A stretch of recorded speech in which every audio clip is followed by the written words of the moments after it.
Teka, namumukhaan kita. Di ba ikaw yung hepe ng Santa Marcela? Naligaw ka yata. Hindi ako naligaw. May isadya ako sa inyo. At marahil, alam niyo na kung ano yun. Ba, hindi namin alam yun. Hindi naman kami manghuhula. Ganon. Lilinawin ko. Naparito ako para bawian ang ninyo. Na siyang pato ng Bari Pugtong. Gusto nilang maibalik ito sa kanila.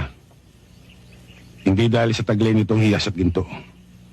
Kundi naging bahagi na ito ng kanilang pananampalataya sa maraming henerasyon. Hindi naman namin kinuha ang pananampalataya. Ginto lang, garing, at hiyasang sa amin. Ang lakas naman ng loob mo, hepe. Dumayo ka pa rito na nag-iisa. Hindi ako nag-iisa. May kasama akong 3.